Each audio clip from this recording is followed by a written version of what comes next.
En este caso, estamos integrándonos en el bloque 3 con la temática específica del lenguaje y funciones ejecutivas.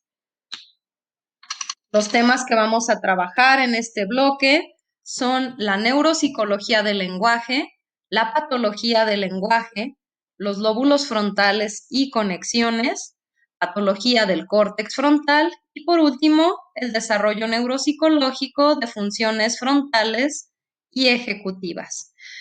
Primeramente, con respecto a la neuropsicología del lenguaje, nos encontramos con la definición técnica de esta capacidad del lenguaje, que es explicada como una capacidad propia del ser humano para expresar pensamientos y sentimientos por medio de la palabra. Es exclusivamente humana precisamente porque es una habilidad que requiere de un sistema de códigos y de reglas preestablecidas para desarrollar esta funcionalidad. Es un sistema de comunicación estructurado para el que existe un contexto de uso y ciertos principios combinatorios formales.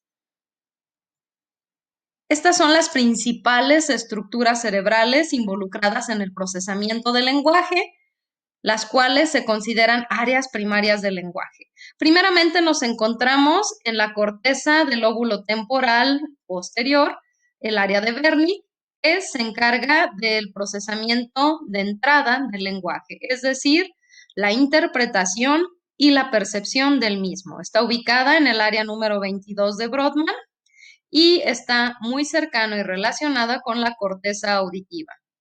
Posteriormente nos encontramos con el fascículo arqueado.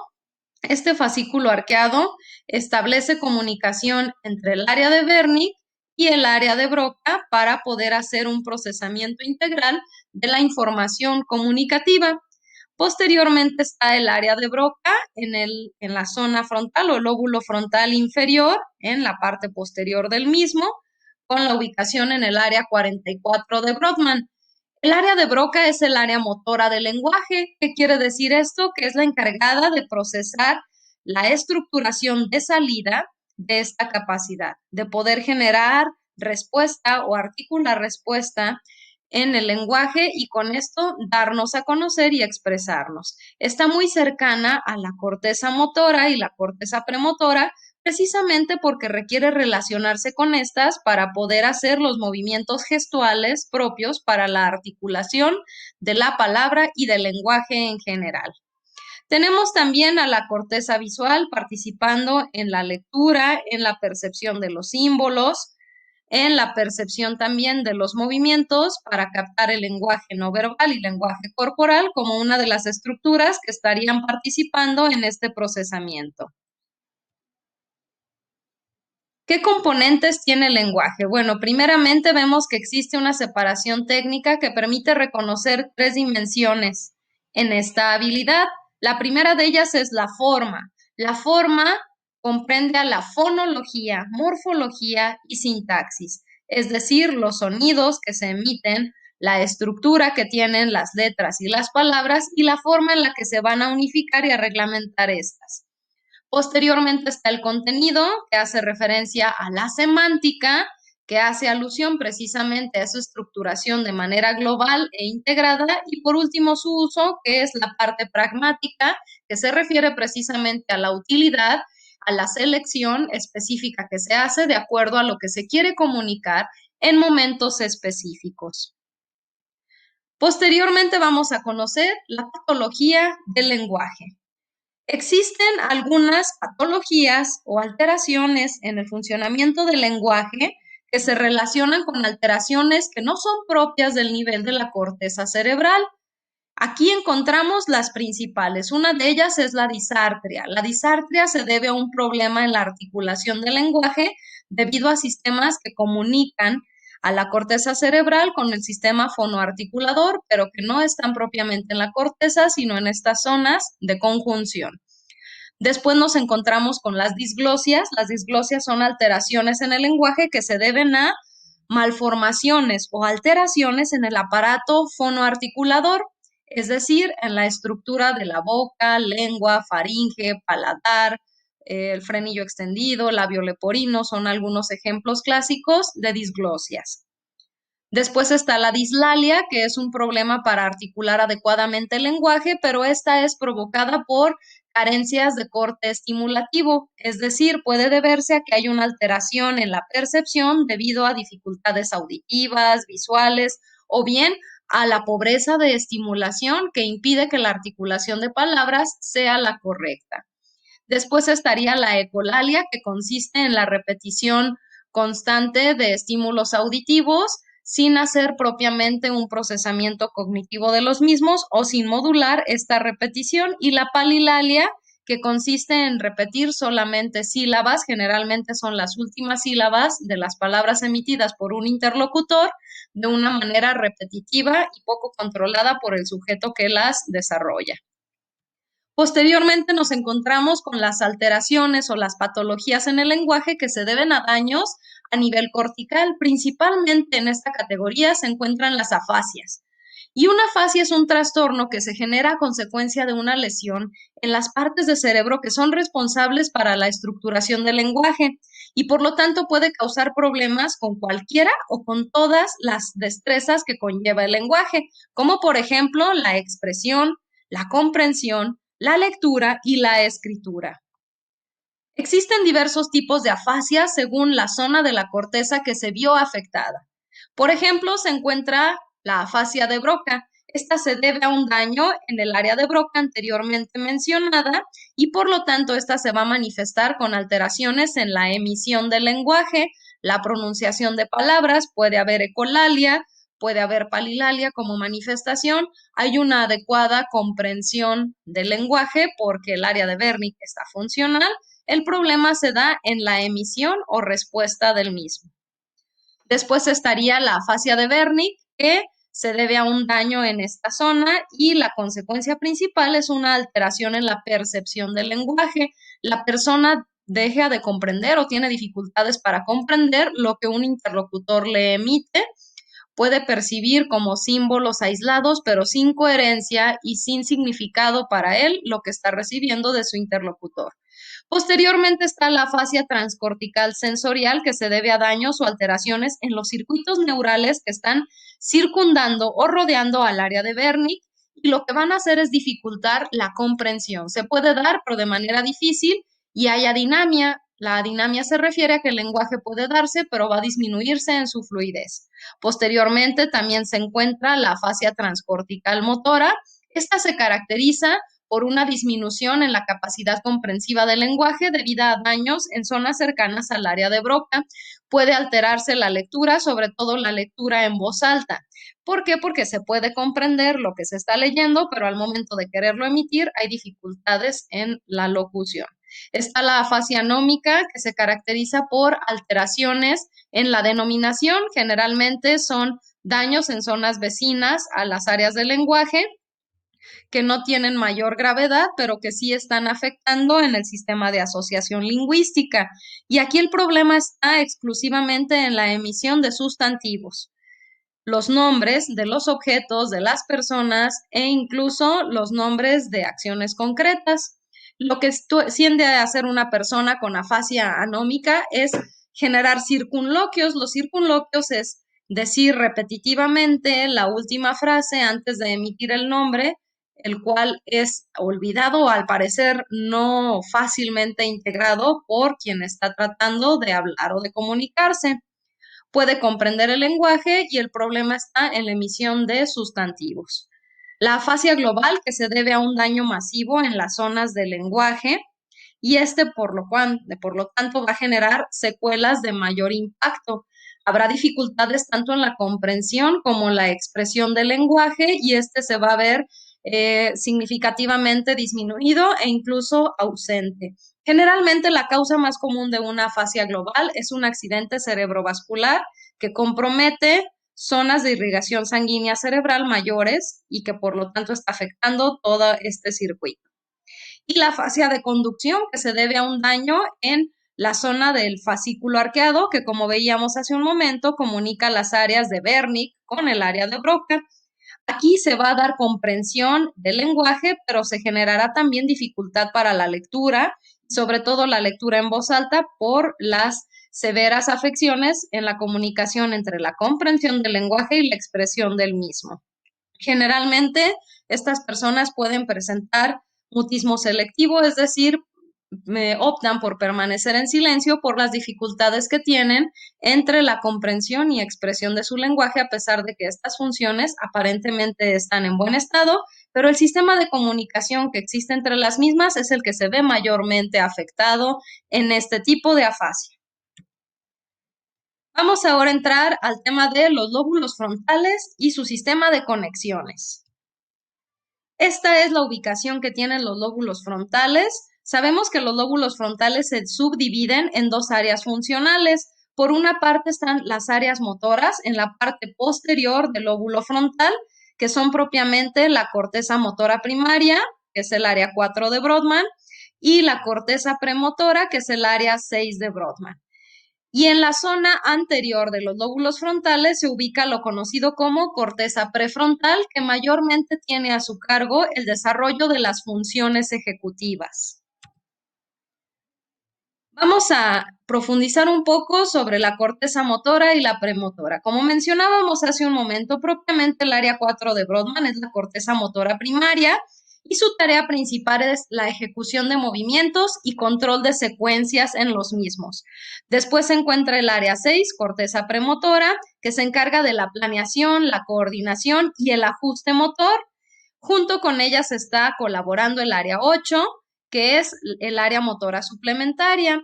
Básicamente se va a enfocar en el control del movimiento ocular. Y el área 44 de Brodmann, que como mencionamos hace un momento, es el área de Broca, que se encarga de la ejecución de los movimientos propios para la articulación del lenguaje.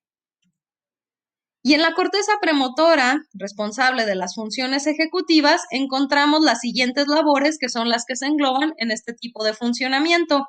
Por una parte está la planificación de tareas, la toma de decisiones, el establecimiento de metas, la organización de la actividad, el inicio y finalización de las tareas, dándole un adecuado seguimiento a las mismas, generando estructura en nuestras acciones, la flexibilidad cognitiva como capacidad para adaptarnos ante los ajustes que se ven necesarios en la conducta, la monitorización que permite hacer retroalimentación o el famoso feedback sobre las acciones que vamos generando y de esta manera hacer ajustes, correcciones de la mano con las otras funciones que son parte de este mismo sistema ejecutivo, y la anticipación que permite prever o planificar conductas, permitiendo visualizar posibles consecuencias de las mismas y con esto coordinar el comportamiento de una manera más estructurada.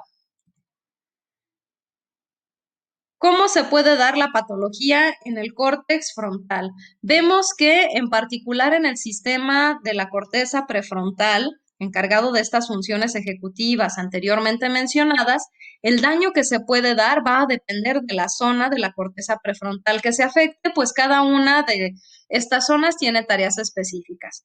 En particular, la corteza prefrontal se subdivide en 3 regiones. Primero vamos a conocer lo que sucede con la corteza dorsolateral. La corteza dorsolateral se encuentra en la cara externa superior de los lóbulos prefrontales, y cuando esta zona es la que se ve dañada o afectada, puede generarse el síndrome disejecutivo. El síndrome disejecutivo puede generar como consecuencia problemas con la manifestación del afecto, el juicio social, la memoria de trabajo, el pensamiento abstracto, la flexibilidad cognitiva, la planificación de tareas, el control de impulsos y la intencionalidad. Dependiendo si se da del lado derecho o el lado izquierdo, las conductas tienden a ser mayormente inhibidas o, por el contrario, desinhibidas. Un caso muy común de esto fue el minero Phineas Gage, que después de que se incrusta una barra de metal en su corteza prefrontal dorsolateral, cambia completamente su comportamiento y su personalidad, volviéndose desinhibido. Cuando el daño se da en la corteza orbitofrontal, la cual se ubica en la zona inferior de la corteza prefrontal, cercana a la órbita del ojo, de ahí recibe su nombre de órbitofrontal, Se genera entonces el síndrome neuropsiquiátrico con síntomas que van a afectar sobre todo a los dominios cognitivo, afectivo y conductual, alterando algunos de los rasgos que nos definen como especie, como por ejemplo la capacidad de flexibilidad cognitiva y la regulación afectiva.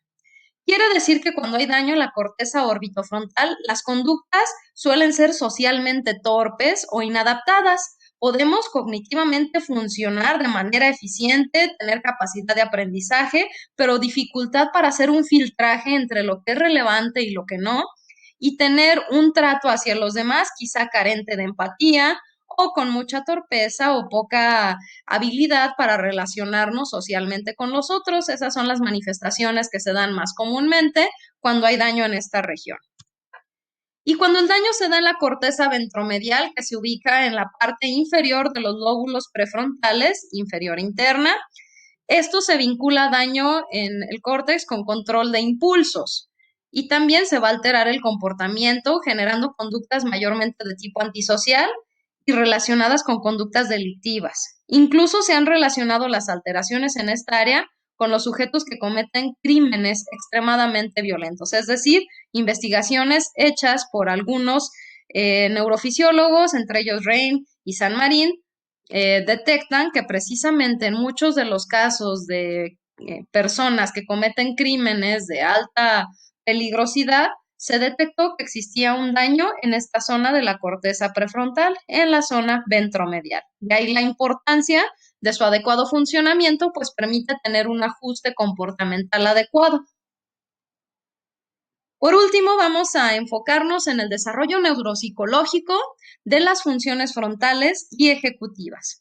Existen autores que han estudiado este tipo de funciones y nos han permitido conocer cómo se da la interrelación de las mismas y cómo hacen posible el desarrollo de nuestra inteligencia y de nuestras capacidades.